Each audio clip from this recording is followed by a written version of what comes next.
Welcome to another Networking Friday at the Air Center. I'm Frank Muller-Karger, and I will serve as your host today as we dive into the critical topic of ocean best practices.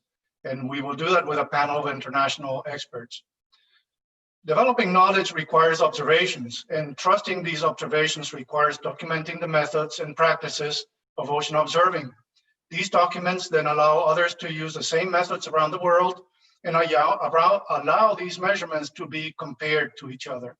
This framework that we may call a framework of interoperability also allows for the application of new knowledge as we set out to conserve and develop the ocean. So this is the focus of the 5 panelists that we will hear from today. And the panelists include Jay Pearlman, Luigi Buttigieg, Raquel Przeslawski, Juliet Hermes, and Alison Clausen. And I'm sorry if I mispronounce some of your names. I will hopefully be forgiven for that. I will be introducing each of you in turn just before you speak, and we will have a brief period of field questions from the audience after each panelist speak. And then we will have an open discussion period after the panel. So for the audience, as the presentations take place, please use the Q&A button at the bottom of your screen to ask questions. So the panelists will see this and they can respond to all of the participants as other people are speaking. You may use a chat box, as many of you are already doing, to communicate freely with a community of participants. So first up is Dr. Jay Pearlman.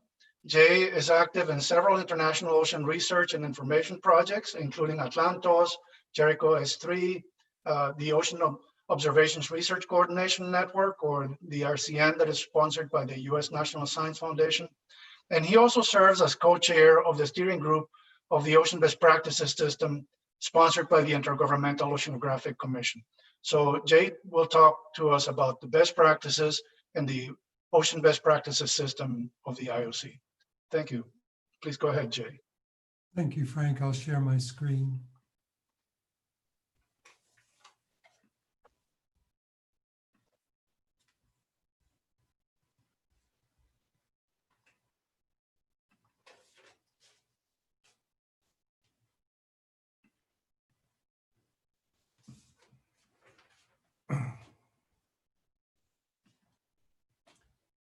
I'd like to thank Frank for the introduction, and also all of you for the opportunity to share the directions in ocean best practices, and in a broader sense, as Frank mentioned, the challenges of interoperability in ocean science and applications.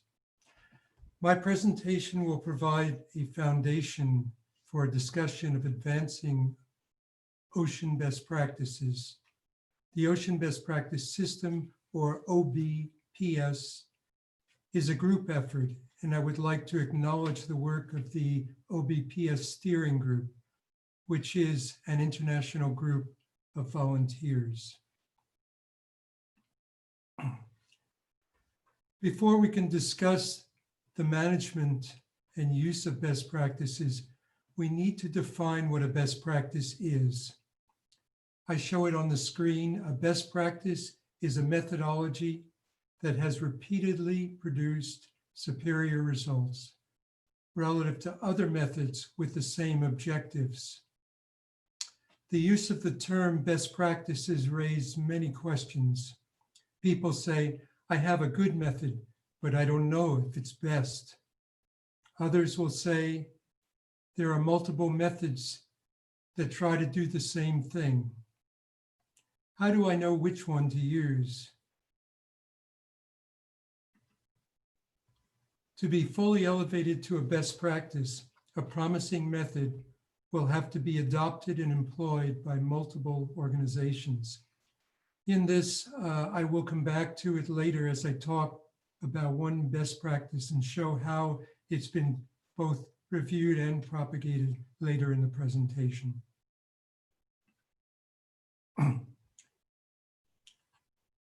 You must be asking yourself why I have a book of recipes here. Let me tell you a story. My grandmother was a very good cook. And when I was young, I asked her to teach me how to cook a particular dish. She said, you need to come in the kitchen with me. She never documented anything. When she would write something, it would go into a small box that we eventually lost track of. So the information was lost. This is like the mentoring process of a professor to student or a senior expert to a young professional, which may have some degree of documentation, but if it's not published and put in the permanent archive, you know what'll happen. In the best practice definition, we talk about superior results compared to others with the same objective. This is where the term fit for purpose arises, which you hear often in the discussions of ocean observing. And it's true that an application for the Arctic may be a best practice there, but may not work in the tropics. Fit for purpose means the right tools are available to create an outcome, and the outcome should satisfy a stakeholder's need. That stakeholder could be your professor or a colleague or a program or agency manager. Even though the croissant made in Paris and Mexico may look the same as you see on the left and the right, the tools, the flour, the yeast may be different, and the customer preferences may be different. As some of you may appreciate, these croissants are not the same thing, but they are both fit for purpose. So in our vision, all methods are documented. We'd love to see that. We have more than 1,000 methods described in the Ocean Best Practice System repository, and it's still growing. How can the relevant ones be found and accessed? To help with this question, the Ocean Best Practices System incorporates a sophisticated search and access capability. In a broader sense, it's designed to support, and in this case, I would say, constructed to embody the FAIR principles of findability, accessibility, interoperability, and reusability. The Ocean Best Practice System is a repository, as I mentioned, of methods, but it's across the value chain, and powerful search tools to discover relevant practices are available.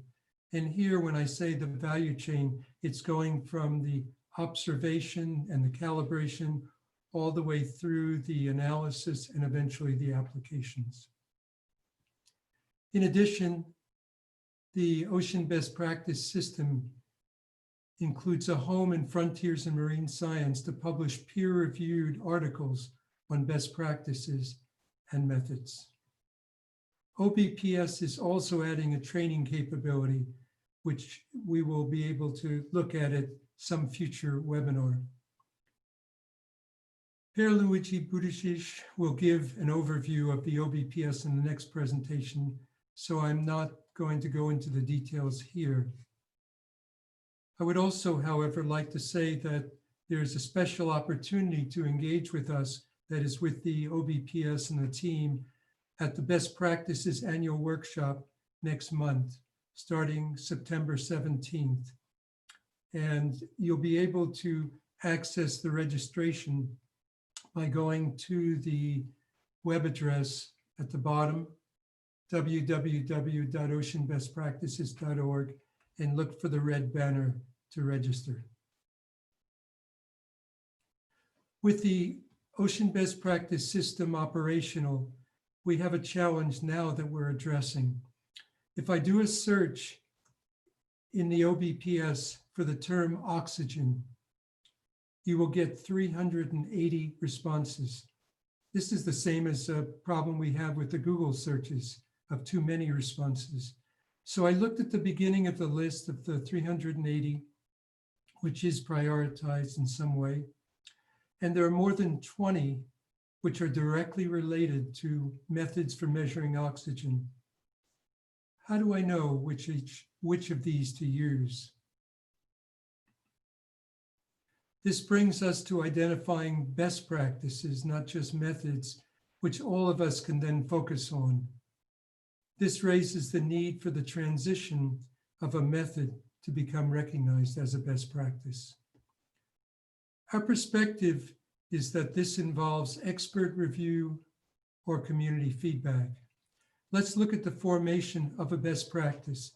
As an example, let's use the CARTOD manual for quality control of in situ surface wave data, and I show it, at least the cover page on the left. And it's available in the best practices repository. These data are collected all over the world, and the quality needs therefore to be consistent, as Frank mentioned earlier. Let's look at the process that was created for the review. It's subject to 3 levels of review: a drafting committee. Then for this particular document, there was a review in the US, nationwide, and then finally an international review. This is quite a contrast to what we see in peer review articles where there's only 2 or 3 reviewers. I think the peer review is extremely important, but the community review really is much broader. When it's accepted as a best practice, we look, of course, for the breadth of adoption. And as I commented, this is posted and available to you on the CARTOD webpage, in the NOAA repository, and the OBPS repository. It's been sponsored by the IOC, the US National Ocean Observing System, and they have quite a number of manuals available. As far as the adoption, we see here, let me remove this.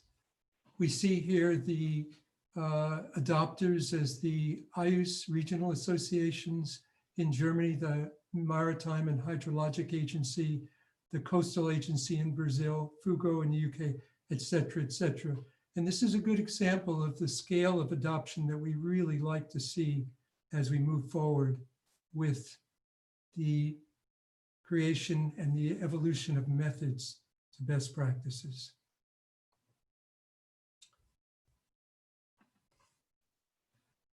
To motivate steps toward the harmonization that we're all looking for, we need a common vision. And we've discussed this in the OBPS and with the community through our workshops. And we've defined this as having agreed and broadly adopted methods for every activity in ocean observing, from research to operations and to applications. With that, I'd like to finish the presentation and say in summary, the OBPS supports our entire community, the ocean observing community, in sharing methods and developing best practices. In running the OBPS and developing it further in response to your requests for certain capabilities, we provide discovery and access to the relevant and tested methods through the value chain, as I said earlier, from observations to applications. We have a long-term and sustained capability supported by GOOS and IODE as part of a UNESCO IOC project. And with that, I'd like to thank you very much for the opportunity to go through this. And of course, we'll be happy to answer questions. Frank, back to you.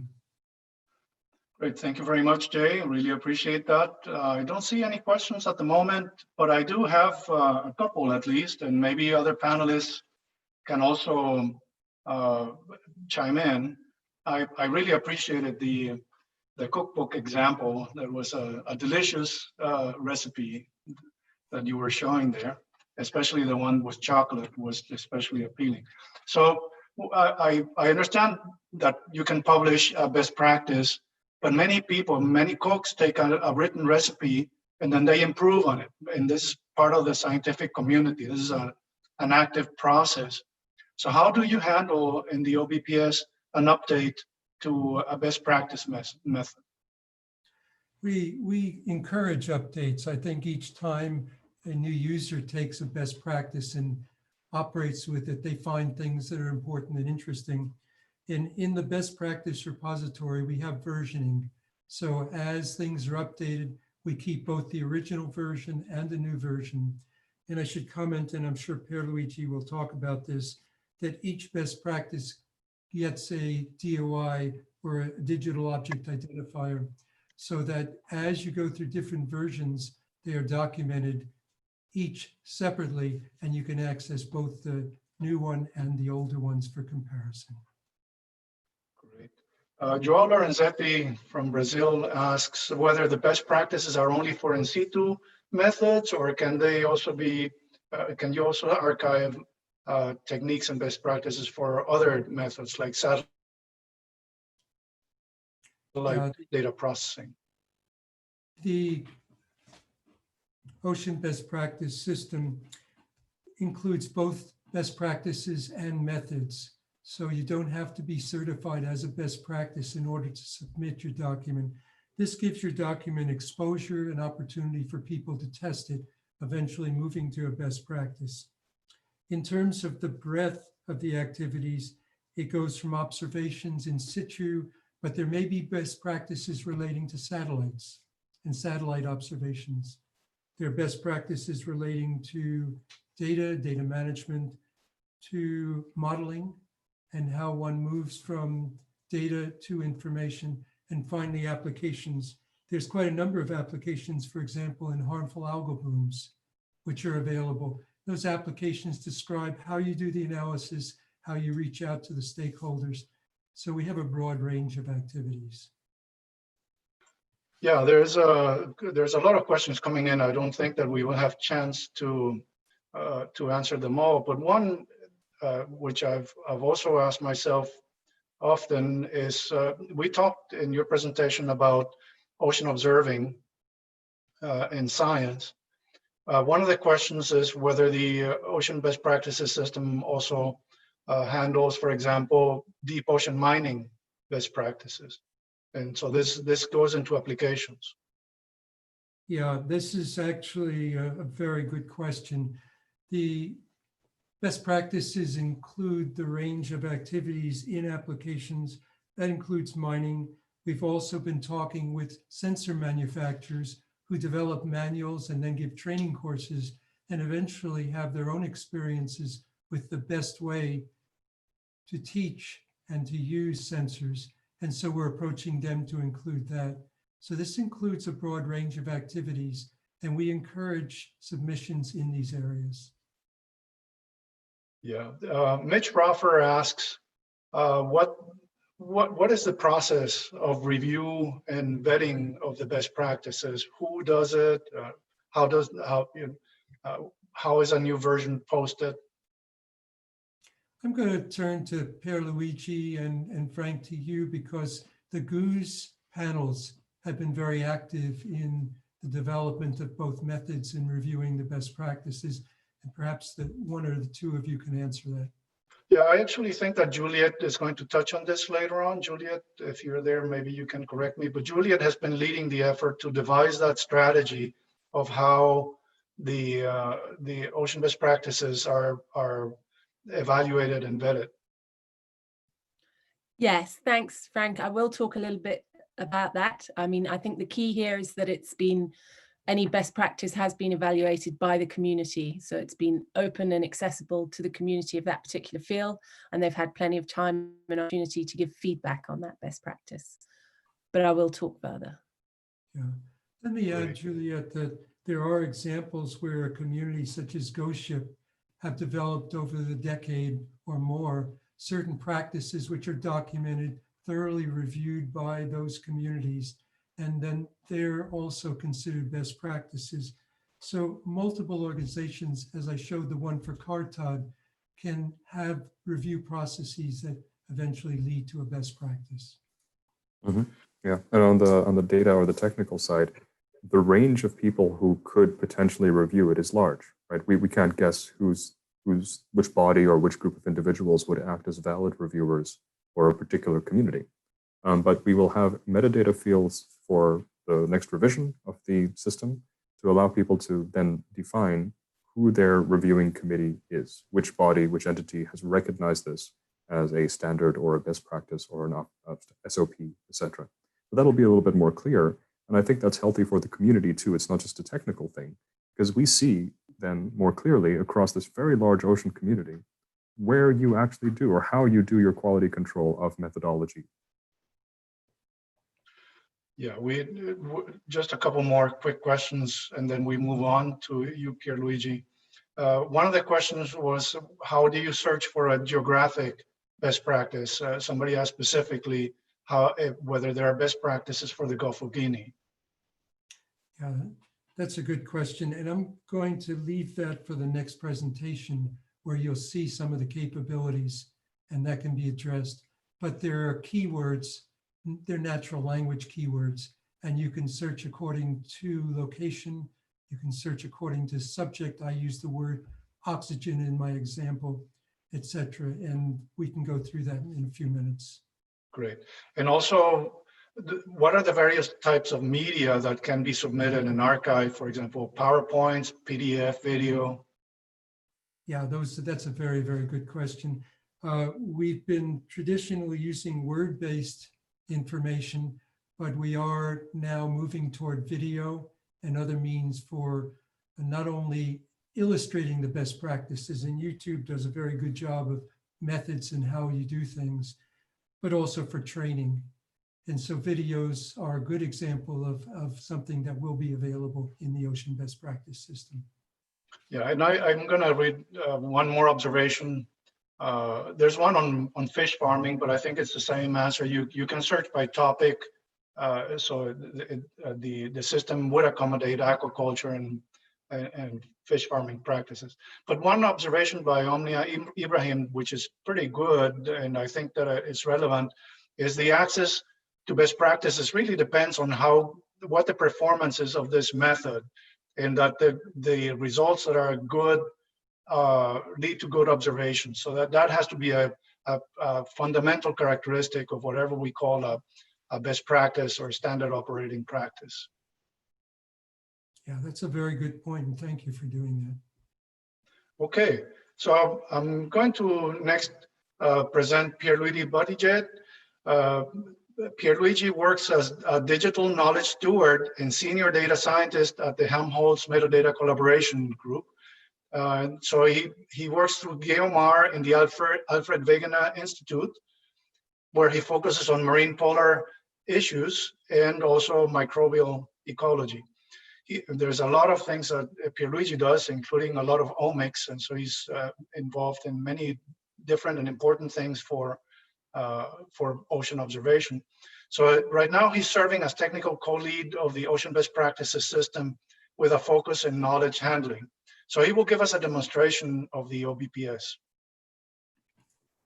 Thanks, Frank. Yeah, so there'll be a short presentation about the capabilities, the more technical capabilities of the system, at least the ones that we're focusing on in terms of linking communities to each other.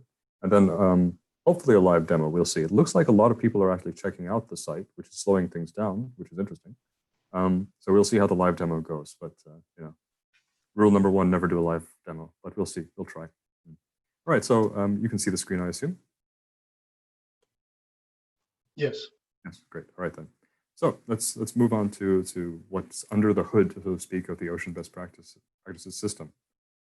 Overall, the technology we're deploying, it's to try to make the methodologies that we have inside the system more fair, and we're familiar with that to be findable, accessible, interoperable, and reusable. And really, that's the key. They're often so scattered that they evaporate after a project is over or so, and there's no repository, or there was no repository that can keep things that are not yet, let's say, published in the academic literature or as a white paper or inside an online institutional archive. So we want to change that a little bit so that we preserve this methodological knowledge. And methodologies include things like standards, standard specifications, SOPs, guidelines. They can be of varying depth, but that's all right. It's knowledge. It's our community's knowledge that needs to be preserved. Right, so yes, we've all seen this. The findability is usually pretty easy in the sense that, can you find it? Can you retrieve it from a website?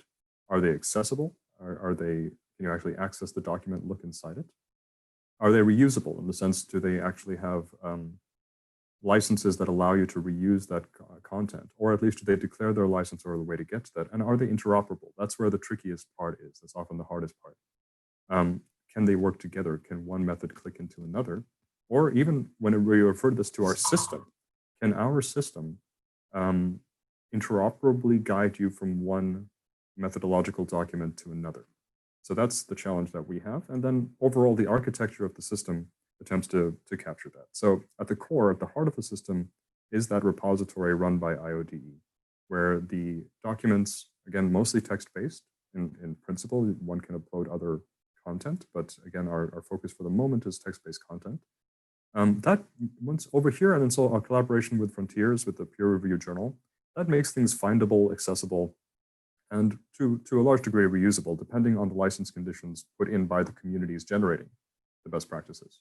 So that got us pretty far, but the interoperability challenge is still remaining, and that's where we brought in another component using semantic technologies or knowledge representation technologies to try to help things along. So we'll talk a little bit about that because this is largely something we're mostly familiar with, but that I think is where we've extended the system and also extended the system's abilities to link people and bring them more closely together. That's the key. So interoperability, if we look a little bit closer at it, it's about representation of knowledge in some sort of formal structure. Formal means, again, towards a machine. It makes the machine more able to understand what your document or data or whatever is about. That makes it able to interoperate at a metadata level with other things so that you can say, okay, my document relates to another in the following manner. Those vocabularies, this is typically what's used to represent knowledge, some sort of vocabulary or terminology. It should also follow the FAIR principles, technical thing, and it would link back to other metadata. So basically you create a network of understanding around your best practices. So it sounds very technical, but at the end of the day, if we have that level of technical interoperability, if one document can be placed within the context of another, even though they have nothing to do with each other in terms of communities, then that technical interoperability can help the community come closer together and start conversations that they wouldn't ordinarily have. Right? So that's what happens. When you upload your document, let's say, into the Ocean Best Practices archive, so that's .net over here, there are multiple ways to get there. We'll take a look at that a bit later. You already have a lot of metadata that you can add on that document. And that metadata helps place that document in the context of many others. But what happens then under the hood, once you do that, once you submit the document into the system, a bunch of technology gets spun up and deployed. What we do is that we pull in all of these ontologies or vocabularies that represent knowledge. We build up a database of them, a triple store it's called, and we're then ready to tag those documents with that knowledge that's represented there in a keyword-based way. But they're not just keywords, as we'll soon see. So then what happens? The system rips out the text from these documents and starts to identify common terms inside it. And those terms are then the hubs that we can use to link to other documents. We had to do it this way, this raw text extraction, because the way that methodological documents are put together right now is highly varied. Some people use different formats, some people use different versions of their PDF technology. So unfortunately, we can't make it as structured as we would want it to be, but that's a legacy that we have. And perhaps in the future, it'll look a little bit different if we can encourage the community to use much more structured documentation. So once the tags have been made, these keywords have been highlighted and linked to these knowledge representations over here, we can then build a little search interface on top of it to take advantage of some of that interlinkages and also have a comfortable search interface that is fairly widespread on top of it. So just in case something is not inside our knowledge base or knowledge representation stack, you will still be able to find it if the keyword is there. And then that's how we link back to the original documents, right? So we've enhanced the search functionality by tagging those documents with ontologies and vocabularies and thesauri. Yes, our contractor Element 84 built most of that stack and will be helping us through successive grants that we have now lined up to advance that. So this is a system that is being advanced. It's attracted some interest technically, and we're also open to contributions. So it's a modularly designed system. If you are a text miner, if you're a knowledge representation person, and you're more than welcome to propose additions, and it's all open source, and you're free to contribute. Right, so Once we do that, those tags, which right now focus on sensors and platforms, environments, chemicals, and SDG content, those tags inside the documents can help link those documents because the machine knows how those particular terms are interconnected with other terms. So even if two documents don't mention the same terms at all, the machine can understand that they are interlinked. And that's going to help us build this technology on top of that backbone that will take the system into the future. And that's also why we hope for participation in the workshop, because it will help us plan in that direction. So these are the stack that we use. So this is called the semantic gradient, things from vocabularies to taxonomies to ontologies, formal knowledge representations. And we tend to focus here so that we have higher expressivity. That means the machine can understand things a little bit more like a human. Sounds a little bit scary, but it does help us at the end. Hopefully we're the good guys in this whole thing. So that means when you have something, a phenomenon like a volcanic eruption, to a machine, this is just text. That's just a string. But what we try to do with the ontologies, we represent what that means by linking it to other phenomena with formal relationships. So now the machine can walk across this graph and understand how a volcanic eruption is connected to these other concepts. And that allows you to access information about or documents about that, even if you just found something about tephra. Maybe the volcanic eruption was never mentioned in the document, but you can hop over to that concept through these ontologies in this case. The same is true for Arctic science. With the ESIP cryosemantics cluster, we're building out machine-expressed knowledge about cryosphere phenomena, like nevation. It's kind of a process that turns things into neve or firn, different kinds of snow.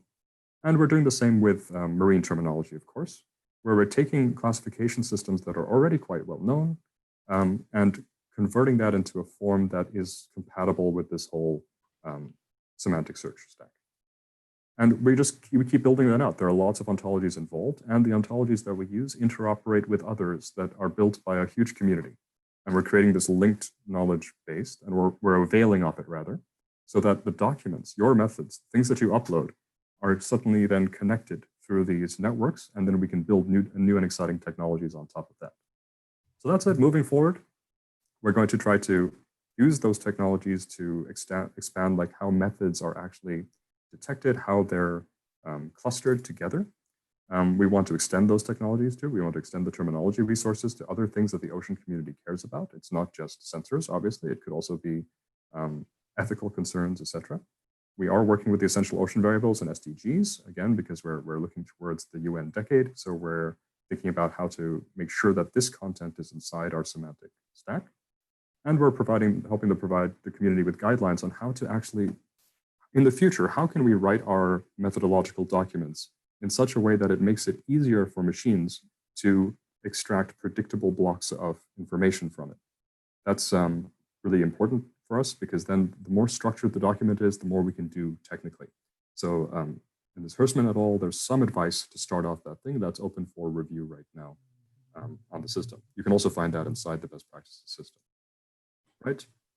Eventually, we'll link the methods to actually data itself, so these two things will stream together.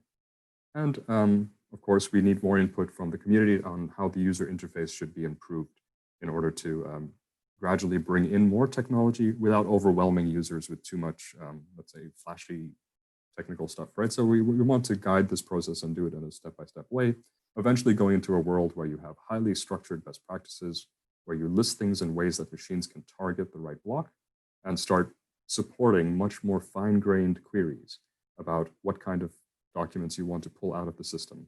The machine will know where to look and how to link that to then data that's also coming in from automated sensors, etc.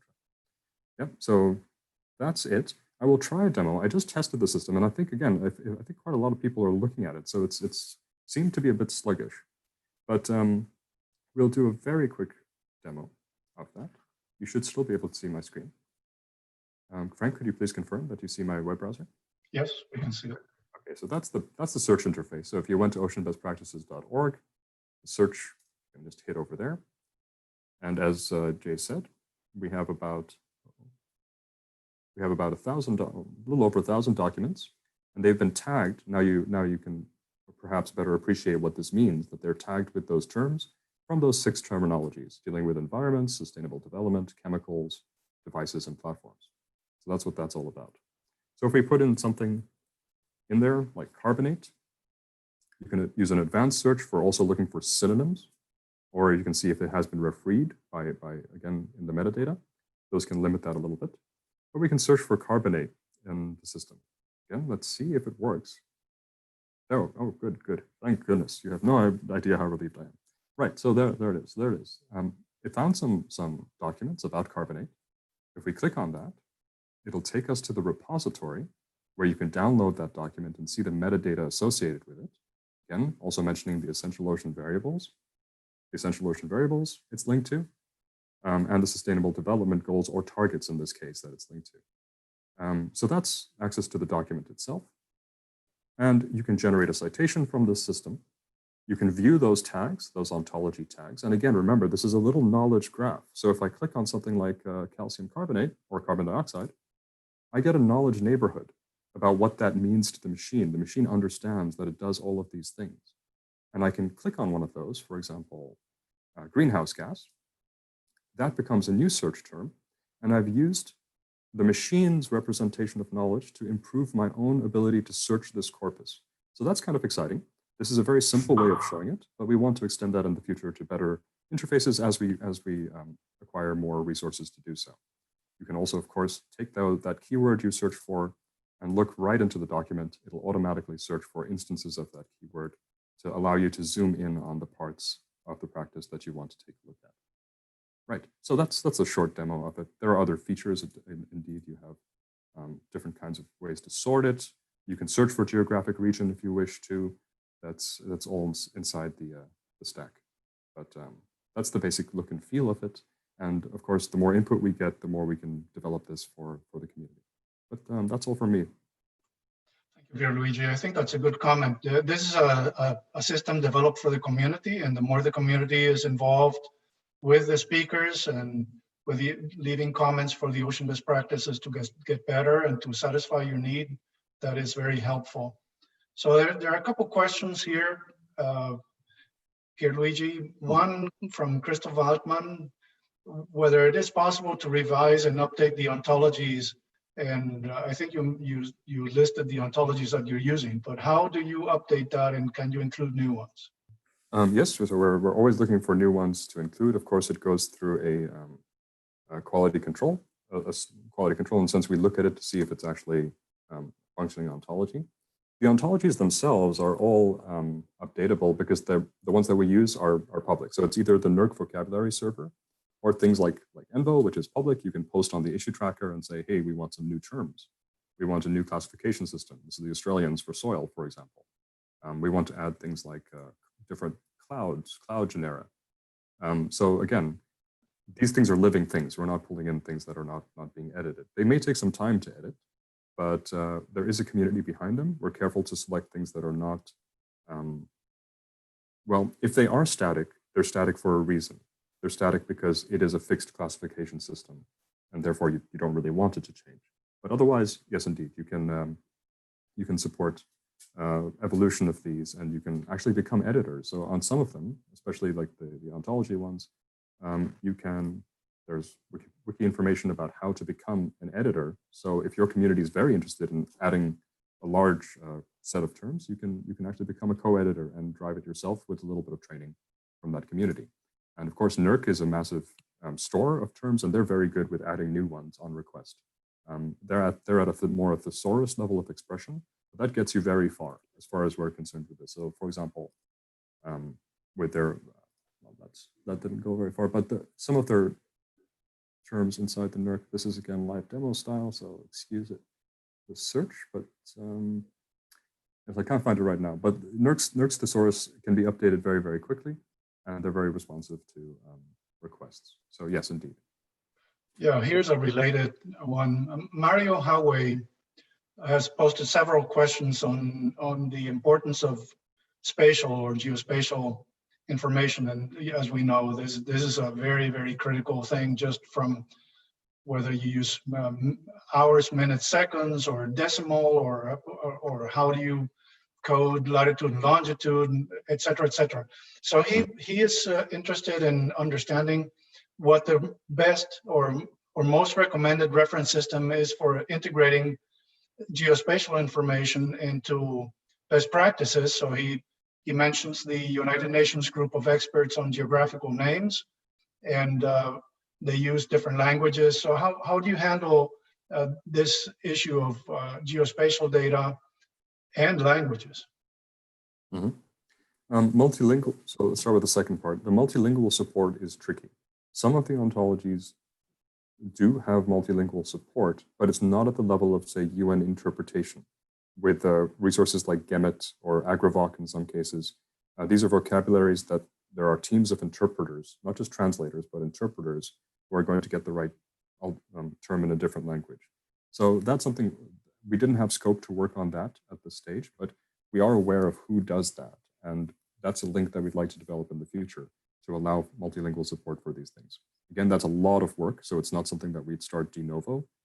It's more like an interoperability link between the ontologies and resources like Gemet from UN Environment and others. Right, in terms of,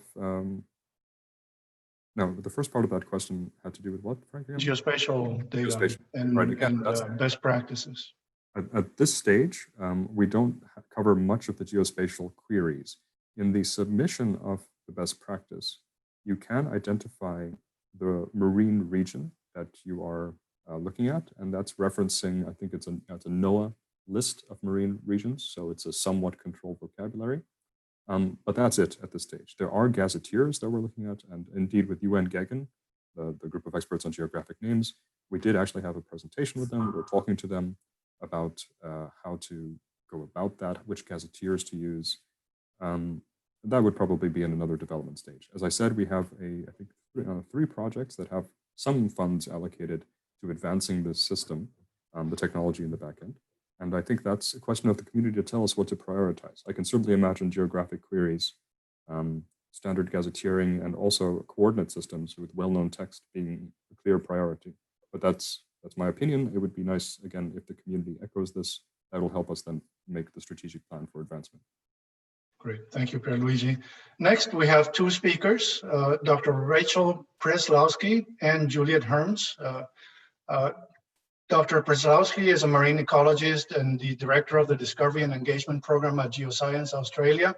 She has lots of experience in developing best practices for ocean observing in Australia, in fact, working with very large groups. Rachel is also the president of the Australian Marine Sciences Association, and she serves as the editor of the newsletter for the Ocean Best Practices system. Dr. Juliet Hermes is a professor at the University of Cape Town and the manager of the Marine Offshore Node of the South African Environmental Observation Network. Juliet leads an initiative of the Global Ocean Observing System, or GOOS, in coordination with the Best Practices system, and also leads an effort to design an endorsement process for best practices. Dr. Przeslawski and Hermes will give us examples of best practices in use. So please, Rachel and Juliet.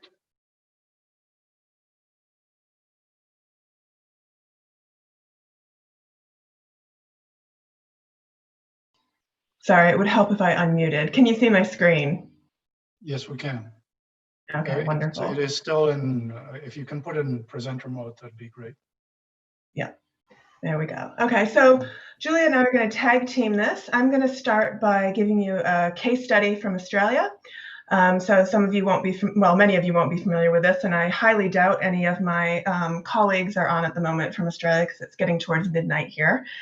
So we're going to tell you a little bit about what we did in regards to developing a national set of best practices for marine sampling. And I want to touch on the process behind that. Jay kind of touched on that in the beginning of his presentation. So I want to delve into what we did in this part of the world to ensure that we did have a decent set of best practices that are now being rolled out quite broadly. And then Juliet's going to follow up with talking a bit about the GOOS endorsement process for best practices. And we are hoping that they fit together quite seamlessly. We haven't actually tried this yet, but we're quite confident they will. So just to give you a bit of a background, Australia has a recent network of marine parks. These are all shown here in different colors, which are indicative of the different marine zonings. That's not important. But what I do want you to notice is that it's an incredibly large spatial area that these parks cover, and it's actually the largest representative network of marine protected areas in the world. Now, I will note that only the green ones are sanctuary zones. The rest of them do have differing levels of protection, but we're this huge marine state that we're now responsible for monitoring. And we have a lot of data coming in, but the problem is that it was coming in, being collected in different ways, such that on a national scale, it was really hard to make it comparable over space and time, which ultimately is going to impede a monitoring program. And so I was brought on a few years ago to help coordinate this program for what we called at the time standard operating procedures. And it was initially quite small. We did expand it quite a lot, and I'm going to talk about that process. So we started this back in 2017. And when I started it, there were 2 quotes that I found that have stuck with me during this whole project. I'm going to share them with you now. So the first one, standards are like toothbrushes. Everybody wants one, but nobody wants to use anybody else's. So this is a bit cheeky, a bit funny. If you, I don't know, maybe not, maybe I've looked at it too long. But it does actually touch on one of the main challenges, which is uptake of standards. How do you get your standard to actually become a best practice? How do you get other people to use it? How does it not just become yet another method in a suite of a whole bunch of different methods that, again, impedes comparability of data on a larger spatial or temporal scale? And then the second quote, which I like even more, standards are like sex. One mistake and you're stuck supporting it forever. So this touches on another challenge, which is of quality. So you want to make sure that you're having a collaborative approach so that, I guess, the error and uncertainty that might be introduced with your own input or that of your immediate network is reduced. And you end up with something that's broadly applicable to everyone and to the, I guess, the fit for purpose that Jay was talking about at the beginning. So what we started out doing, we had to identify the best practices or standards, as we called them at the time, that we wanted. And we initially had a few platforms that were being used on a national scale. That was multi-beam, autonomous underwater vehicles, and baited remote underwater video. We expanded that to some more traditional methods that had been used historically, like towed video and sleds and grabs. And then recently we added another one for remotely operated vehicles. That wasn't quite enough. We also needed to provide some guidance on survey design. So we did that as well in a different field manual or standard. And then we had an introductory chapter that put everything in context. So I guess these best practices are a bit different because they were released as a package, as a suite, and people can use them as standalone, or you can use the whole thing. And so this is what I really wanted to talk about with all of you today, is this process of development. So I am not an expert in all of those platforms that I just mentioned. I've used a few of them, and some of my colleagues have used a few of them. But we ended up getting working groups for each one of those standards. Each one of those chapters or field manuals was underpinned by a working group leader and a network of people within that. And it was an open collaboration in the beginning, an open invitation.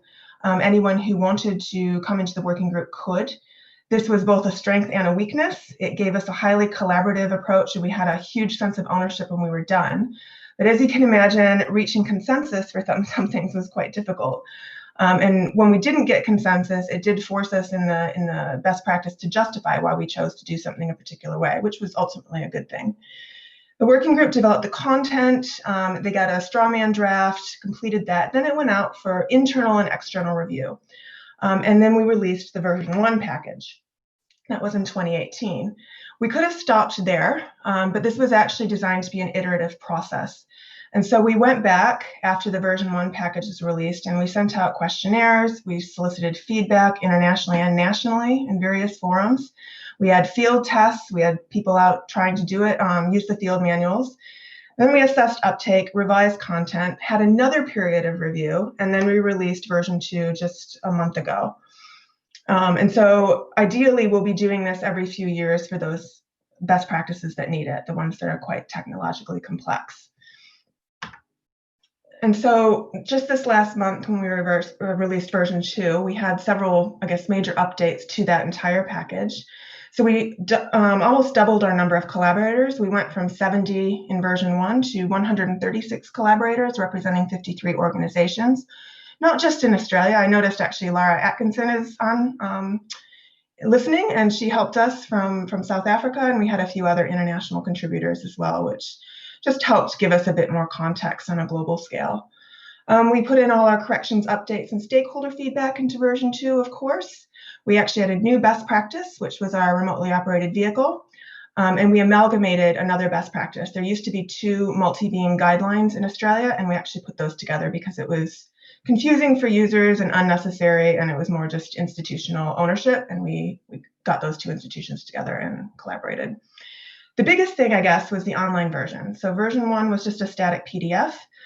We now have a GitHub webpage that you can go to. I think I have the website somewhere in this presentation. If not, I'll put it in the chat when I'm done. And going digital was actually quite a good idea in hindsight. It actually increases our flexibility of user experiences and needs. So you can still get the PDF. I'm old school. I like to have a PDF, something printed out often, and you can still do that. But you've also got this dynamic interface now that you can look on your mobile devices or on your laptop. And this helps us more readily reflect minor updates and corrections, and it helps us really with version control because there's a Google Docs in the background that's harvested from, and we can lock that down and trace any edits on it. Analytics are easily generated, which is wonderful to try and assess uptake and impact. We have a clearly documented workflow now, and ultimately we've got more flexibility to embed videos and multimedia into these future versions if we want. And then just before I pass over to Juliet, I wanted to touch on this. First of all, if you want any more information, there is a paper about this on the Frontiers of Marine Science theme for ocean best practices. You can go have a look at that, or you can go to that website, the GitHub website there, which is basically the version 2 field manuals. And if you look at chapter 1, that documents why we did this and how. But what I wanted to just touch on before I pass over to Juliet is, are these actually best practices? In Australia, we still don't call them best practices. I actually haven't heard that term used much here. I think it has something to do with this kind of understated approach that Australians adopt and this fear of the tall poppy, as we call it. So we still call them field manuals, but I would argue that if these aren't best practices, I actually don't know what is. But it's a terminology thing, and it's something that needs to be, I guess, addressed. You can't automatically call a method or a standard a best practice. It does need to have that underpinning collaboration and review and uptake by the international community. And so on that note, I will pass over to Juliet. I'm going to just briefly take that off and mute myself. And Juliet, you're up now, so I will put the presentation back on. Great, thanks, Rachel. So if you just put this, your slideshow back on. Thanks. So it's quite coincidental, I have to say, that I was following Rachel, and like she said, we didn't practice this together because I'm going to turn my video off, sorry, because the bandwidth isn't so great. So I asked my team, my seagoing team, to kind of talk to me about some examples of when they've used best practices, or how they found best practices. And they came back with something that feeds nicely into what Rachel was talking about. So in the picture here, you can see Grant van der Heever, who is a biodiversity technician with us. And he was just about to go to sea on the South Africa's research ship, the Agulhas 2, and was informed that his team needed an epibenthic dredge for the collection of biological samples. Now, because he was the instrument technician, it was his responsibility to identify suitable design and ensure, that this was made in time and that the delivery of the equipment was there ready for the cruise. And as the sailing date got closer and he had no prior experience in dredge design and deployment, he was frantically searching on the internet for guides that could assist him to create this. And he stumbled across the Marine Sampling Field Manual for benthic sleds and bottom trawls, which is exactly what Rachel has been talking about, as well as the MESH recommended operating guidelines for trawls and dredges. And he said to me that those guides not only gave him a detailed breakdown of dredge dimensions and deployment protocols, but they even went so far as to describe sample preservation and post-cruise data management. And he said it completely saved his field work, and he's used them numerous times on other cruises. So I think Rachel can safely say her best practices are best practices, and they're, you know, well recognized around the world. But the thing about this was that, you know, Grant shouldn't have had to have been frantically searching for best practices on this. If, you know, the OBPS had been in place there and he'd known about it, he would have known exactly where to go and how to search. So if we just go to the next slide, please, Rachel. What I also wanted to highlight here is that when you are frantically searching, and on top of what the OBPS is doing, Grant or any instrument technician would really want to know that the best practice he's using is the best practice. And as Rachel said, they don't necessarily always refer to them as best practices in Australia. And when does a best practice become a best practice? And I think one of the things that really is important that I mentioned earlier is that it, you know, any sort of manual like this really needs to have undergone a full community review. And so it's kind of used across the world and has had this feedback and gone under review and been tested. So on this slide, you can just see there's numerous best practices out there, from manuals to publications and workshop reports, but which have been through a community review. I mean, if you consider, for example, even a publication, it's important to note that a peer review of a publication isn't equivalent and doesn't constitute a full community review. So how do you really know which one is recommended by the expert community?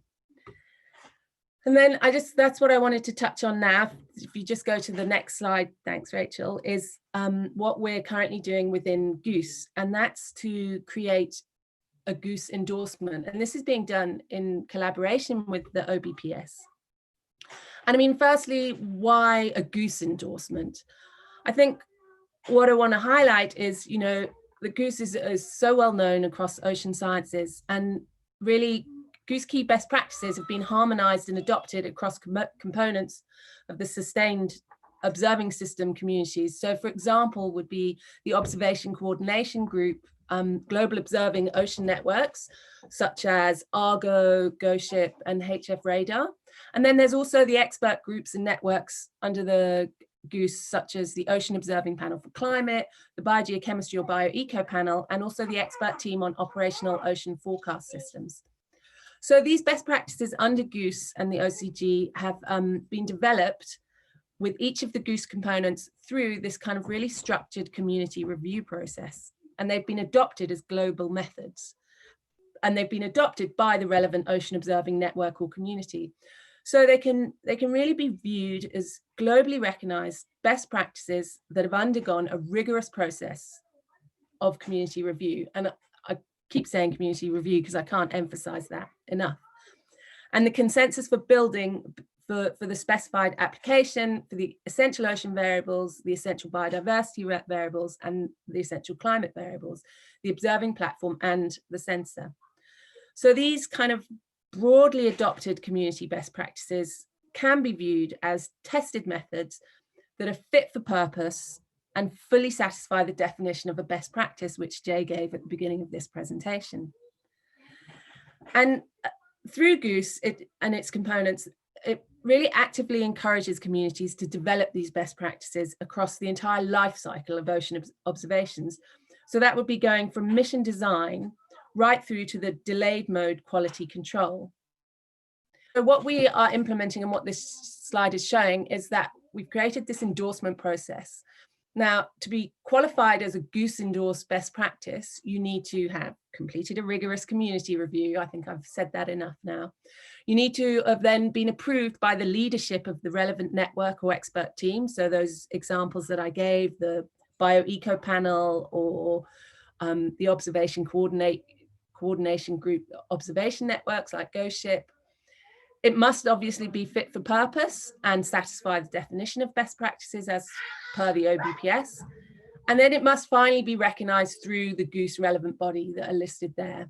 And once all of this has happened and it gains its Goose endorsement, it then must be available on the OBPS repository. If it's not already, it must be submitted as soon as the endorsement's received.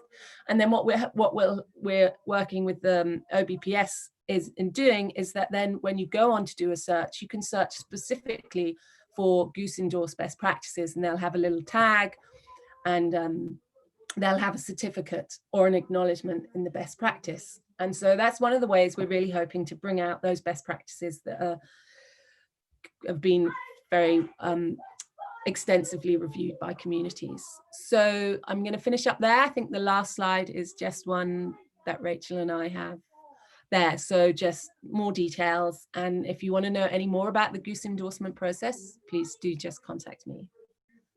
Thank you. Great. Thank you, Rachel.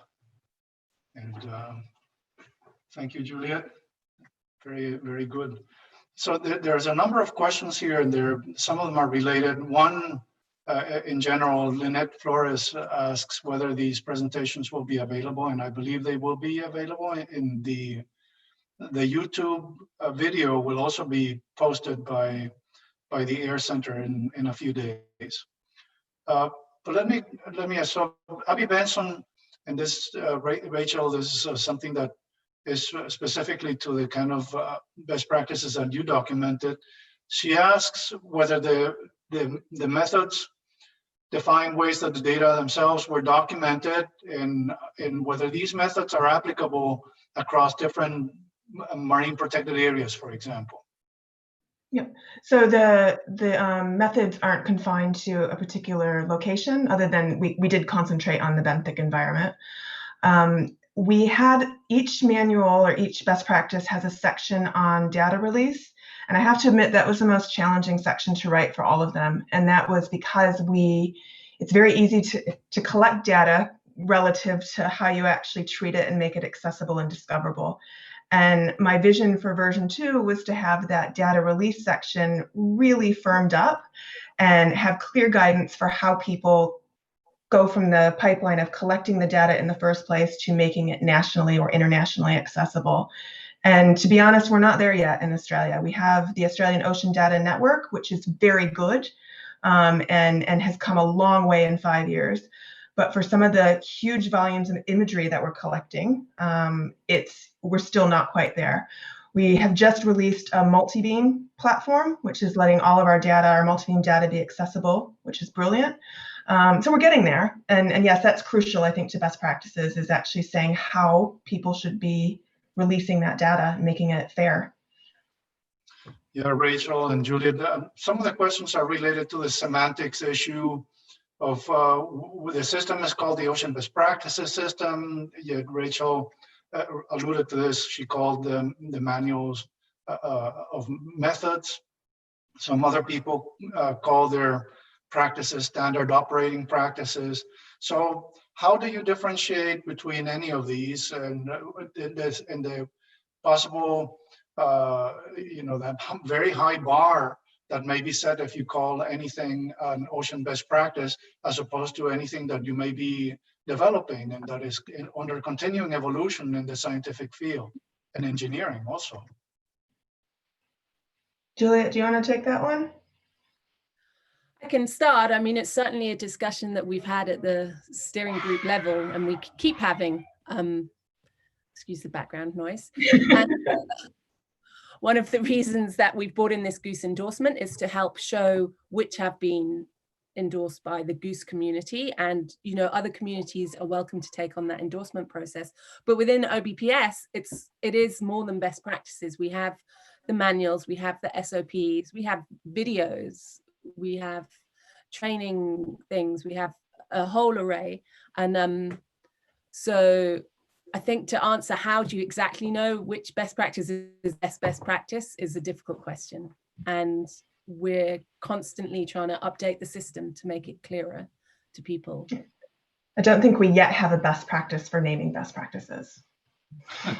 Yeah, but so it's like, so in a coming revision, so when you're submitting, you can declare what it is. Is it a standard specification, a best practice, a standard operating procedure?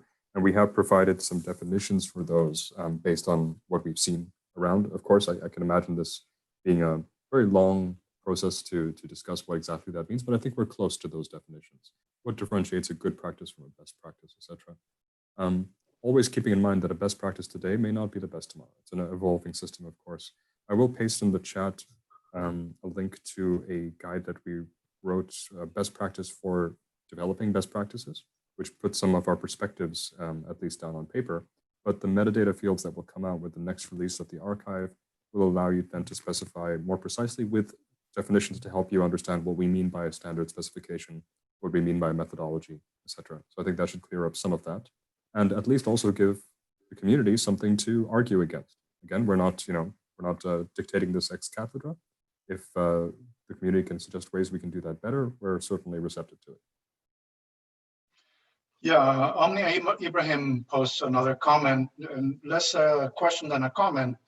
She suggests that taking steps for successful science requires much preparation, good proposals, and good performance of experiments and repeatable results at all times. And so she asked whether you agree with that.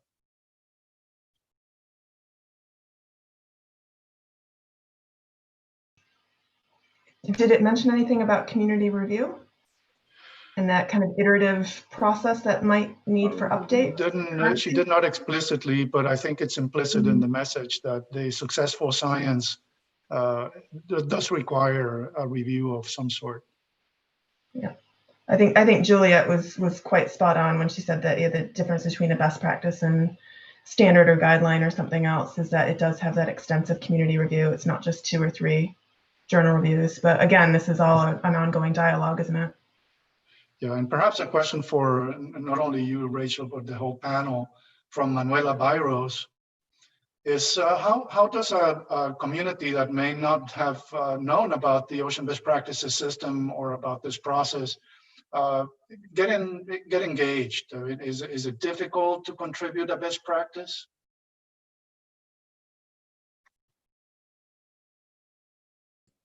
No, it's not difficult to contribute a best practice. And if you want to be involved, that's great. And I think that was why we're having this seminar, and more seminars like this would suggest maybe you try and come to the workshop that we're having, that Frank's posted the details.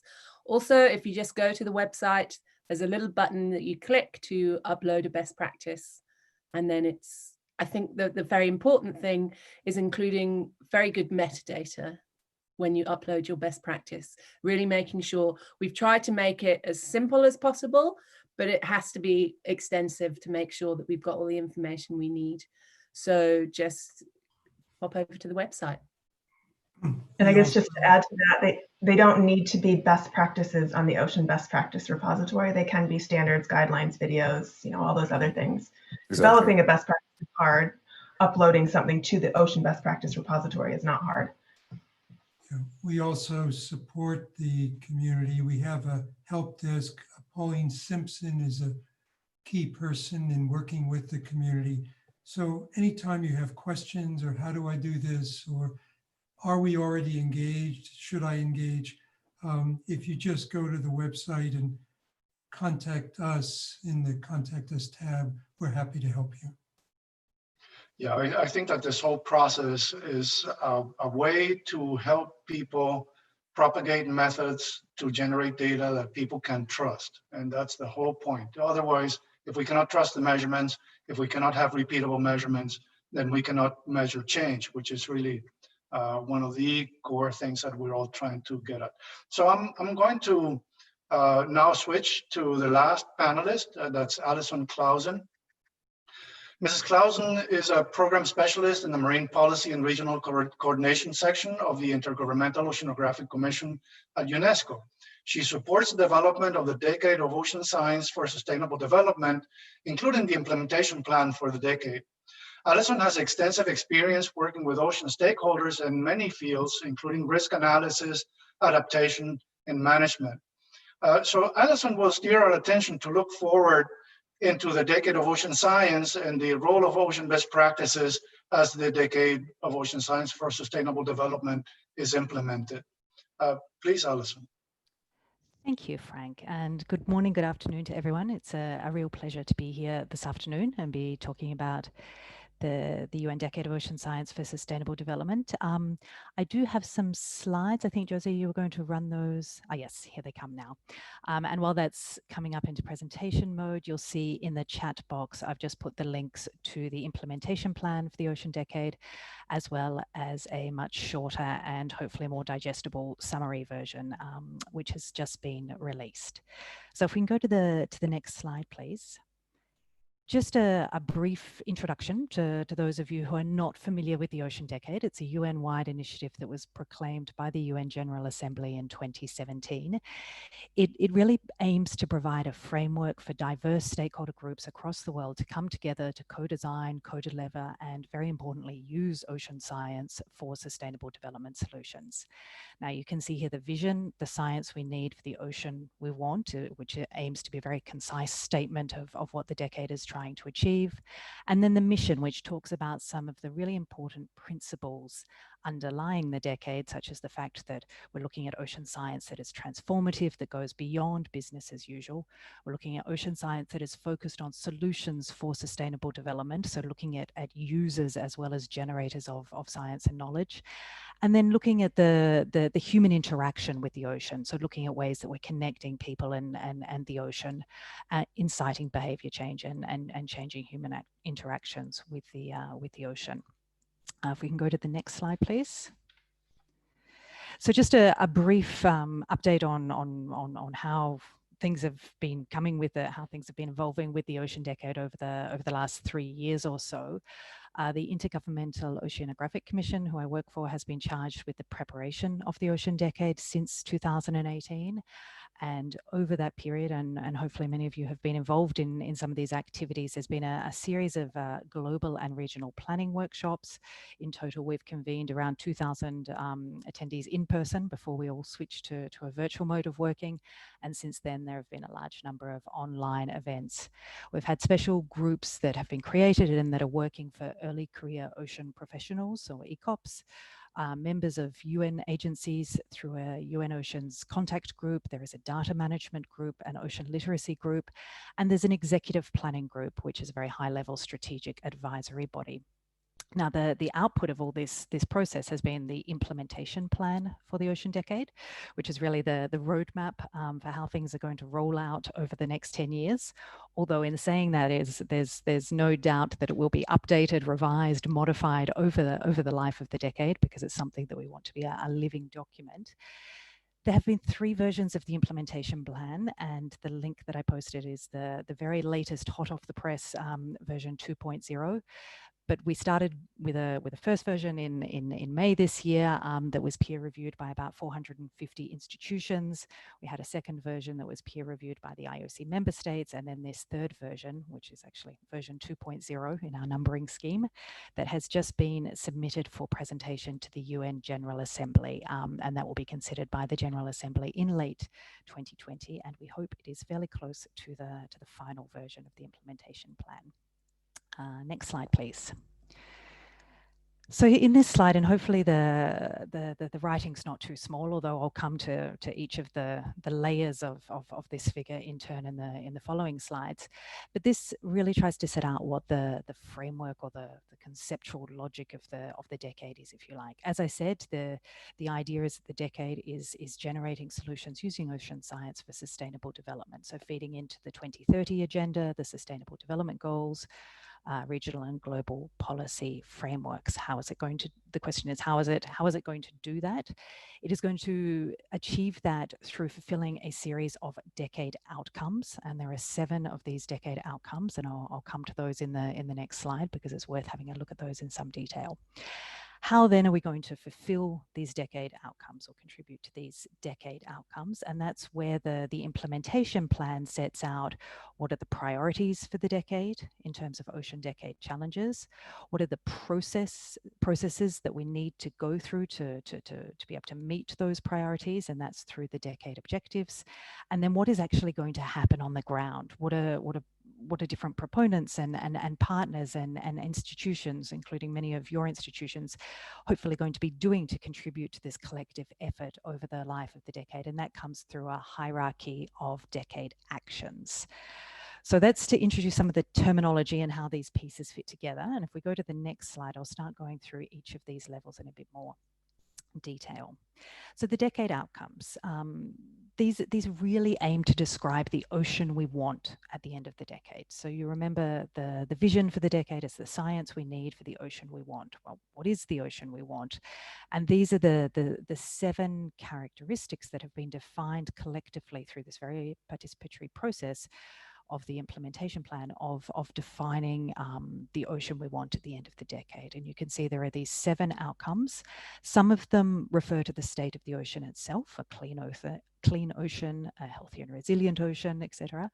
Others refer to the way that society interacts with the ocean. So an inspiring and engaging ocean, an accessible ocean with a focus on access to data, information, technology, and innovation. And these outcomes are a very important piece of the decade framework, as this is really the entry point into the 2030 agenda, Sustainable Development Goals, and other regional and global policy frameworks.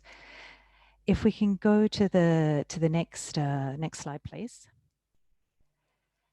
The challenges then. Now, these are really what we're seeing as the most immediate and pressing needs of the decade. So if we're going to hit those outcomes, this is what we need to be working on first.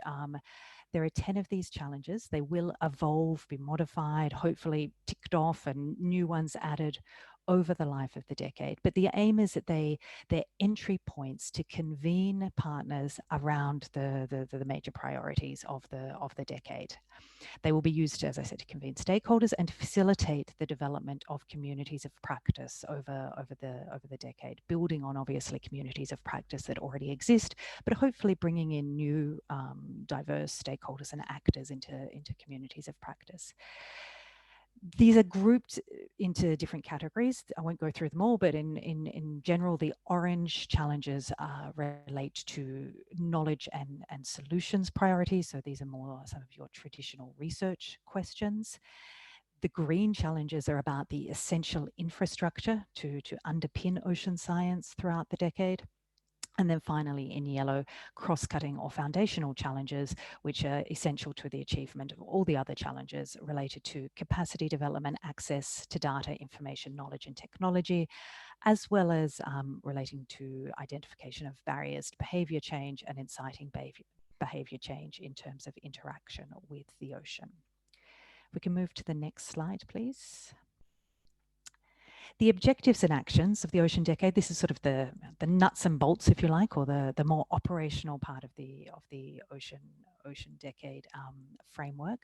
So there are 3 objectives for the decade, and they're really related to the process or the steps in the process along the ocean science value chain, to make sure that there's a logical and structured approach to the way we're looking at ocean science across the whole value chain. And there are different ways that this value chain obviously can be broken down. We've selected this categorization, but it was subject to a lot of debate, and I know there are other ways of looking at it as well.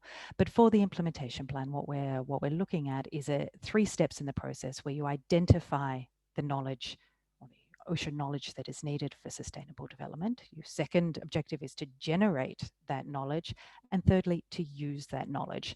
Now, these are obviously iterative, overlapping, circular steps, but it is a way of organizing the way we can progress along the ocean science value chain, and particularly to make sure that throughout the decade, we're really keeping the focus on identifying gaps in knowledge, obviously generating that knowledge, which is where the scientific community obviously sits more comfortably, but also that third part, which is very important, which is using that knowledge for sustainable development. You can see then in the rectangle under these objectives, the decade actions. Now, this is really the initiatives, the endeavors that are going to be undertaken during the decade. They can be undertaken in the forms of large-scale programs, of projects, of activities, which may be one-off, standalone communications campaigns, training workshops, etc., as well as contributions, which are really the resources being committed to the decade. Decade actions will be defined by a very wide range of proponents. The implementation plan does not define at all the decade actions, and I'll come to the process for how we will define them, but they will be defined by diverse stakeholder groups. They will be implemented by diverse stakeholder groups, and they will be resourced by diverse stakeholder groups. So what the decade and the implementation plan aims to do is to provide a framework to allow these actions to emerge in a way that they feed into the Ocean Decade challenges and therefore meet the Ocean Decade outcomes. And it's really a way of organizing and structuring action over the next 10 years so that the priorities that have been identified through the preparation process of the Ocean Decade are collectively contributed to by a diverse group of actors and stakeholders. So if we can move to the next slide, please. For these decade actions, as I mentioned, they will be implemented, defined, implemented, resourced by a wide range of proponents. There will be an endorsement process for these decade actions and slightly different processes depending on whether it's a UN entity or a non-UN entity that is undertaking them. This endorsement is going to be very important to be able to ensure that we're really getting this collective action around common priorities. It will also be important to monitor progress towards achievement of the Ocean Decade challenges and the outcomes, and also to identify gaps where certain issues or challenges are where there's been less activity to try and generate momentum and action around those gaps. So there is a process that will start to be put in place as of October, so in a couple of months now, of calls for actions that will be released periodically. Proponents can then respond to those calls for actions with ideas for programs or projects or activities or contributions, and then there'll be an endorsement process against endorsement criteria that are laid out in the implementation plan, and proponents will be asked to provide simple annual reports on the progress of their actions, so that this monitoring and tracking and identification of gaps can occur. Next slide, please. So stakeholder engagement in the decade. Obviously, a major way of engaging is by proposing an action or participating in a decade action through these calls for actions. But we also have developed and will be putting in place as of early next year, a global stakeholder forum, which is really an organic ecosystem. As much as I don't like that term, it sort of does describe very well what this is, of different types of stakeholder bodies. Now, these stakeholder bodies are voluntary, they're self-organizing, they can occur in a very wide range of forms and structures with different mandates and activities and so on. And some examples are listed here. For example, a national decade committee, a regional stakeholder platform, a thematic stakeholder platform, a decade implementing partner. All these terms are described in more detail in the implementation plan. The Ocean Decade Alliance, that I won't go into in much detail here. It's mostly focused on resource mobilization. But the idea is that globally you're getting different stakeholder networks that are emerging, either because they already exist or because they're newly created, that form part of this overall global stakeholder forum, which will be a hybrid online and in-person forum to promote exchange, collaboration, sharing of information, co-design initiatives, as well as being involved in monitoring progress of the Ocean Decade towards its goals. Next slide, please. So what does all this mean for best practices over the Ocean Decade? And I guess the disclaimer here is that I may be an Ocean Decade expert, but I am certainly not a best practice expert as compared to the previous panelists. So these are really some ideas coming from and after discussion with colleagues at the IOC, some sort of food for thought, if you like, about how we, from an Ocean Decade perspective, see potentially how best practices could contribute to the success of the decade, and how the decade could potentially benefit best practices. As I said, this is really an initial some suggested, I guess, discussion points almost, and it would be really interesting to get the feedback of participants on this. But some of the thoughts that we had within the Ocean Decade team were, in terms of how best practices could contribute to the success of the decade, the key thing I think is that we don't want to reinvent the wheel. And the best practices are one way of making sure that certain decade actions can build on existing knowledge, methods, and practices, and that's fundamental to the ethos and the principles underlying the decade. Obviously, providing the best practices provide a platform to make existing and new information accessible to a broad group of decade stakeholders, and this may be people that have not to date been engaged or are not yet aware of the best practices, contributing to the development of strong communities of practice around the ocean decade challenges. Now, particularly number 7 related to ocean observations, but there are also overlaps with many of the other challenges as well.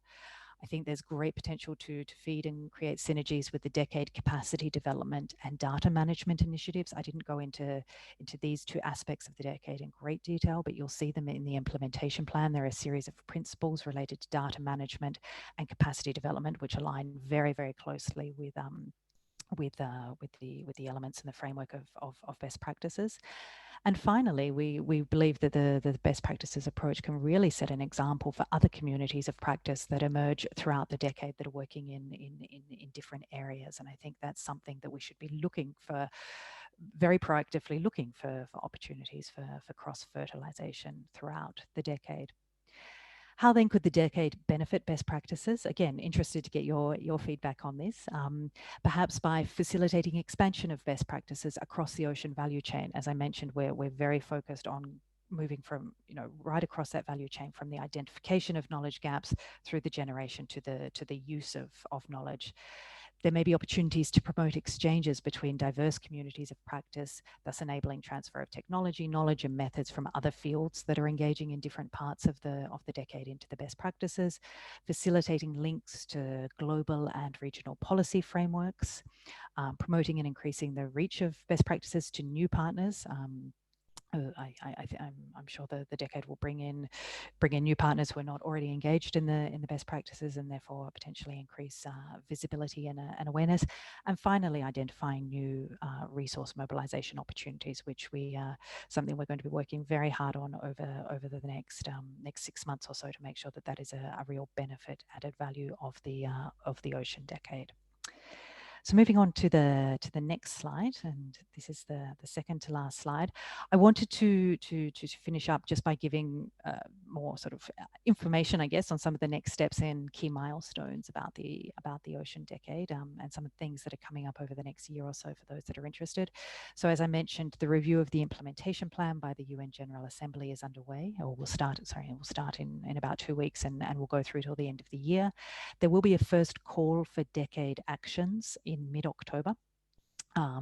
This first call will really be focusing on very large-scale programs and major contributions to coordination costs, but it will be followed by calls for actions for other types of actions. The decade, of course, commences the 1st of January 2021.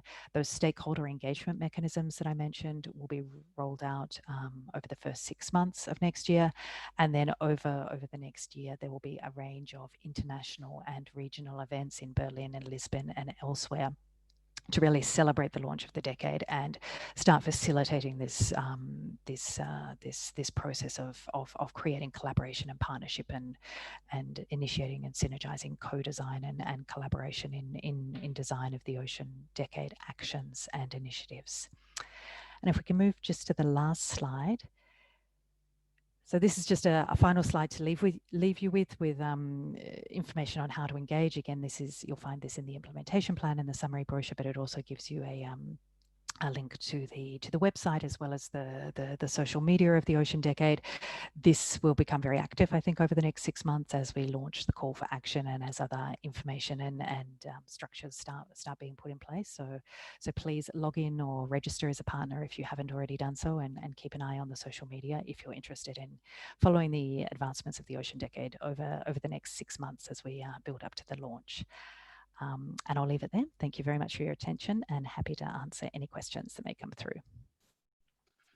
Wonderful, Alison. Thank you. This is an exciting view of what's coming for the decade, and I hope we are all engaged in some way or other in participating. So let's see, we have lost a couple of panelists just because of time or because of other commitments. So Pierre, Luigi, and Rachel had to leave the meeting. But I wonder if we have some closing comments. There's some questions also in the chat or in the question and answer box. One, for example, from John Allen, which is an important comment, is that evolving best practices is not easy, and we depend on community assessment to move these best practices forward. So how do you ensure that the highest common factor of a best practice is adopted, so regarding standards rather than the lowest common denominator?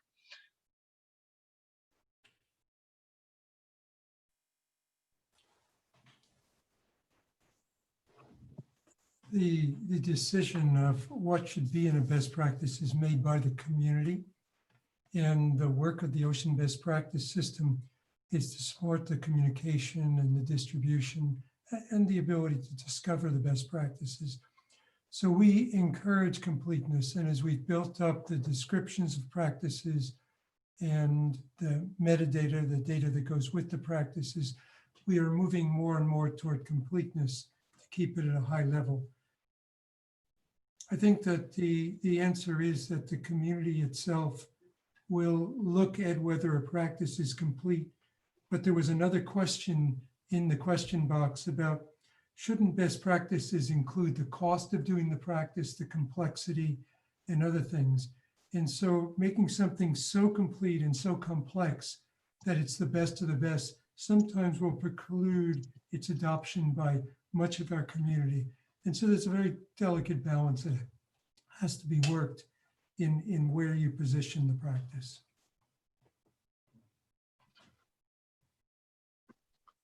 Juliet, do you have any comments on this? No, nothing further to what Jay said, just, yeah, back to the community review. And I know within the steering group, we did have long discussions about the cost of best practices. And that is obviously something that is difficult to measure as a best practice. As one person said, not necessarily the most expensive is the best practice. And I think given the documents that have been put together on how to write a best practice and what to take into account when reviewing best practices that are all available on the OBPS, that should help anyone who's wanting to write a best practice or update a best practice. Yeah, so I would like to explore a little bit the linkage between the process of the decade and how the process that you're standing up, Alison, ensures that whatever is being done across the world in different parts by different groups leads to some sort of interoperability, and this has to do everything with best practices. So you may have different actions by completely different groups, and some which may never have worked with another group that is trying to do similar things across different parts of the world and over 10 years. So what is your vision of how you harmonize that? Yeah, it's a very interesting question, and it's one that's going to be a huge challenge, but is going to be essential for the success of the decade. So the main mechanism for achieving sort of the harmonization and the collaboration and the exchange between groups is going to be through this global stakeholder forum. What we will be doing is broadly structuring that around the 10 communities of practice which relate to the Ocean Decade challenges. So that within those communities of practice, we're already developing sort of sub groupings or sub forums where people are able to exchange and so on, but also can exchange across the different challenges. I think what we're going to need to look at is as people are submitting actions for endorsement, and particularly at the program and project level, which are the more substantive actions, they will be asked to submit information on data management, on sharing of methods, on how their work intends to make both the results, but also the methods that are being used accessible and open to freely open. And I think that's where we're going to need to make the link into the best practices portal. And I think this is something that we need to be discussing over the next few months. There's a working group that has been put together, which is more focused on data stewardship and so on. But I think it's also an appropriate forum that we should be looking at making these links here, so that as that information is coming through from proponents to the calls for actions, we're steering them towards the best practices website where it's appropriate, and they're using that as a tool, because we need to have this sort of platform for the decade. It's clear, but we need to be using what exists already. And so it will be through largely through that endorsement process, and then through discussions within those communities of action, communities of practice, that we'll be able to make that link. Great, thank you. And Jade, do you have a comment on this? I think that Alison has raised a very, very interesting point. As the decade moves forward, it's going to be developing global scale and interoperable results and outcomes that are important to communities. And the question we have is, if the community is then going through and creating methods and endorsing them, et cetera, do we need to formalize the way to create a best practice across activities in the decade, so that in fact they are acknowledged as decade recognized best practices? Is that something that we should be discussing and looking forward in the decade activity? It's a really interesting point, and actually in Juliet's presentation, where Juliet, you were talking about the goose endorsement of goose endorsed best practices. It also struck me that maybe that is something we should be looking at as a decade endorsed best practice, and finding a way to I'm loath to add yet more endorsements and more sort of processes and checklists and so on, because we've already got a whole lot of them under the decade. But I think it's something that we should be exploring, because it would give more visibility and more surety to people about how they can have things recognized. And again, it's going to be incredibly important throughout the decade that the results that are important are not just the science that's coming out, it's the whole process to generate that science. It's the capacity that's built, it's the methods that's built, it's the data sets that are built, and the infrastructure, the data infrastructure that is built. So I think it's an excellent idea, and something we should be looking at over the next few months.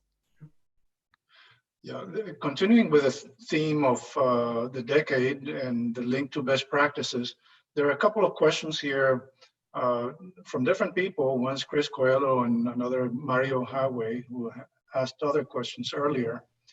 And I'm going to rephrase their questions jointly, because they're looking at applications that really have to deal with the application of ocean observations and science to social and economic issues. And so this is something that ocean scientists are not necessarily very well integrated with. So many of us do science, but that science is not always immediately applicable to a socioeconomic benefit or sustainable development or conservation.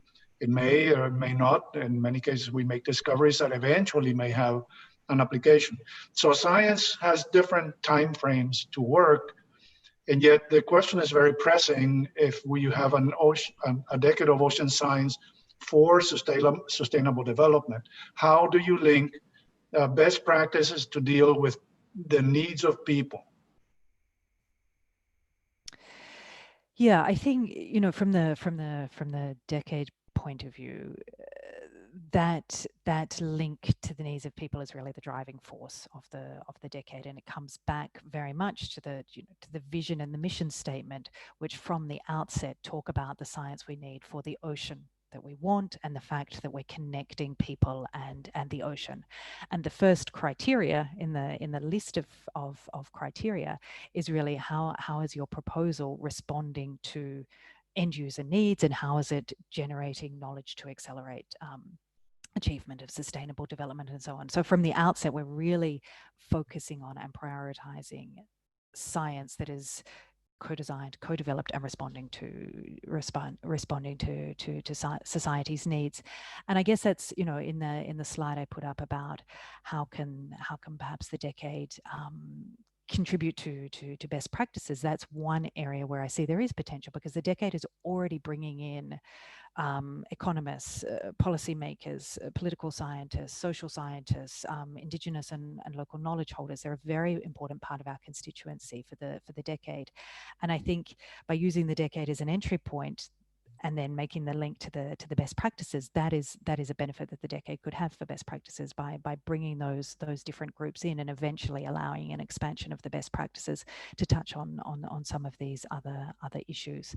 So again, an area to it's not going to happen overnight. Obviously, it's a complicated and probably long process, but it's something we should be keeping in mind and discussing from the outset to look at how we could possibly increase that opening, or the different stakeholder groups coming through the decade.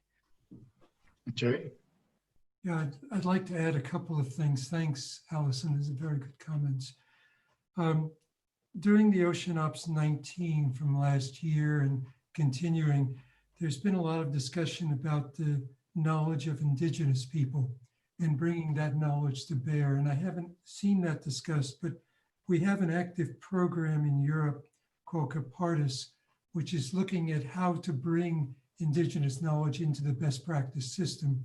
And in fact, the creation of an Arctic practices system to support that for the Arctic community. And so I think that there's an answer in part from what you're saying about the social aspects and other things of reaching out to communities, bringing them in to become part of the process, and then eventually offering them the additional knowledge and the capabilities that they need for their particular applications. Mm-hmm.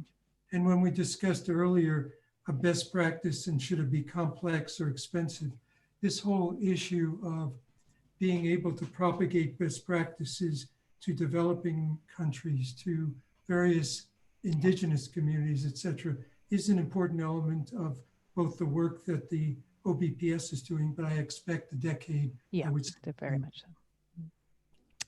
Yeah, perhaps just to add briefly to that, the question of capacity development and accessibility of methods, technology, approaches, and so on for Indigenous communities or in SIDS or least developed countries appears throughout the implementation plan, and it's something we're very conscious of. And it's also another criteria that is, I think actually it's even articulated into two. There are only 8 or 9 criteria for the endorsement of decade actions, and certainly those questions around how will this benefit and how have least developed countries and SIDS been involved, and same thing for Indigenous and local knowledge holders are right up there as 2 important considerations for decade actions. Great. Juliet, do you have any comments on this? No, nothing further. Yeah, there are a couple of related questions, so I'm going to combine them again in the question and answer box. One is from Jessim Cirelli, and the other one is from Mark Costello. And they have to do with how people see themselves participating in these processes and in the decade and the Ocean Best Practices system and contributing to their community. So this goes to the point of who is eligible to contribute to the call for action by the decade, but also in terms of the decade and the Ocean Best Practices system, many people may not participate if they can't contribute in their language. They may not be able to follow all the documents that are being posted by decade or by the Ocean Best Practices if it's not posted in their language. And at the moment, this may be a hindrance for many people from different cultures and countries. So how do you address this, both from a tool perspective, like the Ocean Best Practices system, and a program perspective, like the Ocean Decade? Shall I start on that with the just in terms of the calls for actions, there is no limit on who can apply. There, as I said, the definition, implementation, resourcing, it needs to be very broad. So we're assuming that it will be research institutes, NGOs, philanthropic foundations, private sector, community groups, individuals eventually through citizen science initiatives. What is really going to dictate who applies is the type of call for action. So I briefly talked about this hierarchy of decade programs. Underneath that, you have the projects that fit in. Then you have activities, which are more sort of one-off, standalone workshops or conferences or so on. And then the contributions, which are really the resources. And so I think people will naturally fall into the different categories depending on which of those types of actions the call for actions is targeting. This first one, because it is the first one, is very much focused on multi-country, fairly long duration programs. So I think naturally that's going to limit who applies, or significant resource contributions towards the coordination costs. But in the future, there'll be calls for projects, there'll be calls for activities, for contributions, and so on. So they're very, very open calls in terms of who applies. In terms of the language, it's something we struggle with, and I'll be very honest about this. The IOC has its 4 working languages, and everything systematically is being and will be translated into the 4 languages of Russian, English, Spanish, and French. The summary brochure should be ready next week in all 4 languages, as well as the implementation plan. So those links that I sent will also have the other language versions next week when the translators are finished working on those documents. We will eventually start to work with our national, or with the national decade committees that are starting to be established, to translate to other languages as well. Now, for example, the Brazilian National Committee has very kindly offered to translate the summary brochure into Portuguese. We've been talking to other national committees about getting other elements translated into Arabic and so on. So we're not going to be able to do everything because of resources, but we will be looking for partners, and particularly through our member states and so on, to really ensure that we're getting very good coverage in terms of languages, because we understand fully how important it is. Yeah, and I'd like to add to Alison's comment that the same struggles without the same resources, I have to admit, are being addressed by the Ocean Best Practice System. And we've been debating how to go about it in a very practical way, because we can't afford to translate everything. Although I see from some of the comments that the Ocean Decade maybe could take up the challenge of translating all best practices into multiple languages. I'll leave that to you as another subject. The way that we're talking about approaching it comes from a very complex problem of how do you take the Arctic indigenous people languages and convert them into the best practice system and make it available generally. And the consensus is moving toward, and here I would encourage all of you listening to this to give us advice, that the best practice would be put in its native language, but that a very high quality and comprehensive abstract in English would be provided also. And then we began testing with Google Translate, whether in fact you could use Google Translate for technical work and best practices.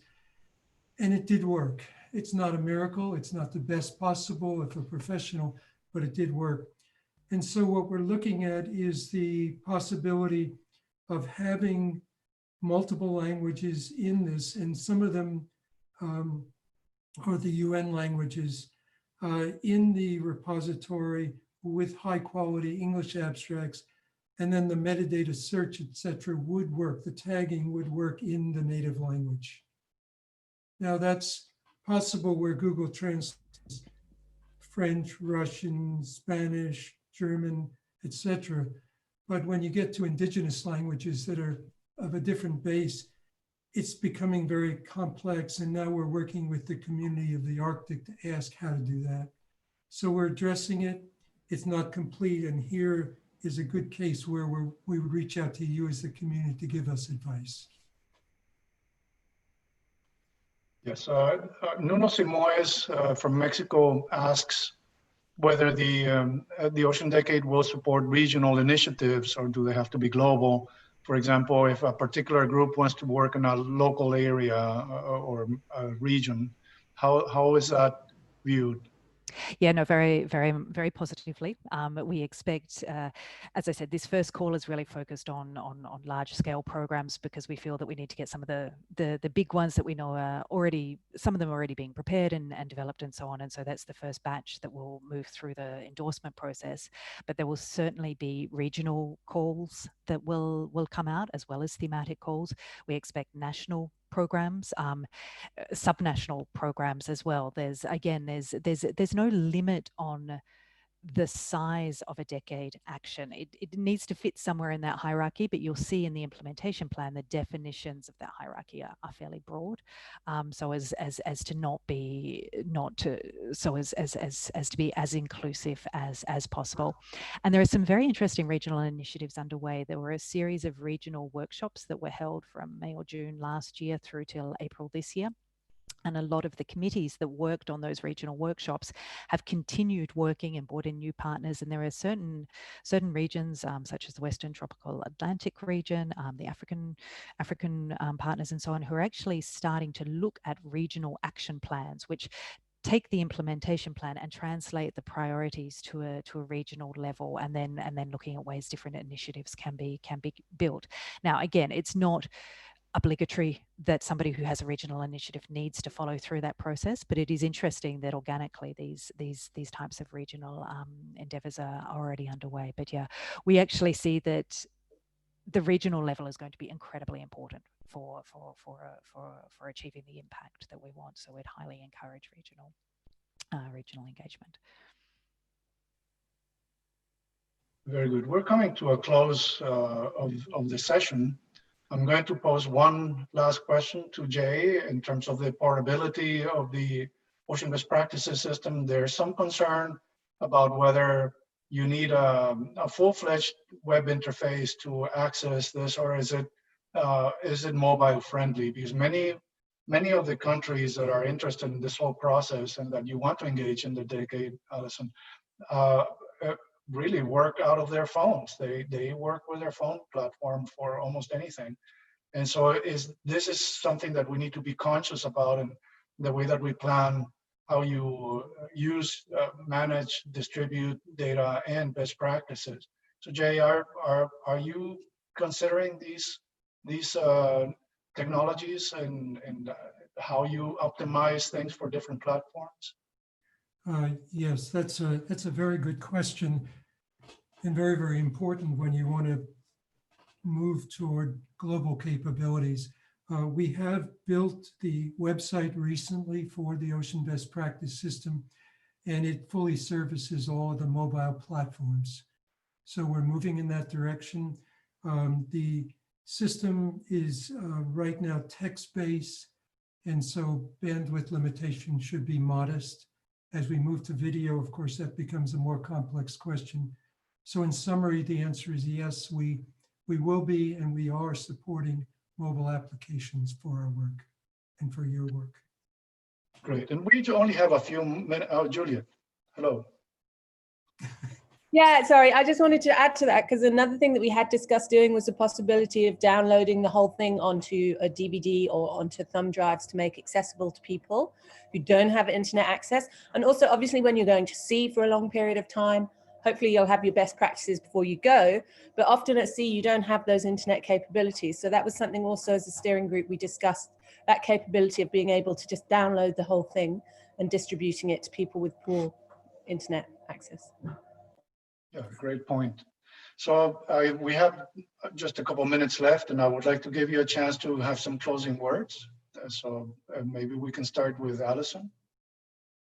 Sure. No, I think from our point of view, the next few months are going to be critical to getting word out there about what the Ocean Decade is all about, what it's aiming to achieve, and to start really putting in place these discussions and partnerships.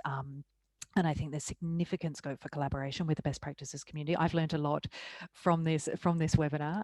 It's as I said, I'm certainly not an expert in best practices from the work that I do, but I would encourage us all to keep the discussion going. I would encourage the participants in this, if they're not already registered on the Ocean Decade website, to get your contact details into the database so that you're receiving updates. There's going to be a lot happening, and I really look forward to further collaboration between these initiatives over the next 10 years. I think there's an enormous amount of potential to work together. Thank you, Alison. And Jay?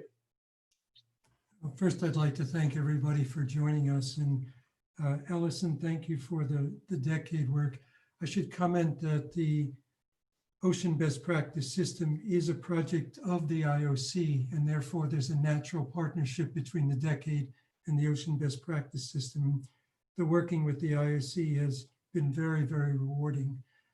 With respect to the community, I think you've heard a message that this is a service to the community by the community. And so we're really working with you to bring together and to make accessible methods, best practices in hopefully the languages that you use, with the modalities of mobile work and other things that you use, but also with the basic elements of fit for purpose. And so in doing this, we need to invite you all to participate in expert reviews.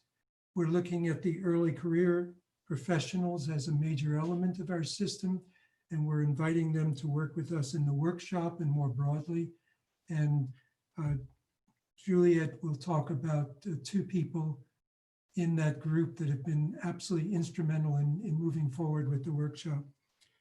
And then finally, I'd like to acknowledge the work of the steering group, which has been remarkable as a volunteer group over the number of years to bring this as an operational system to the community.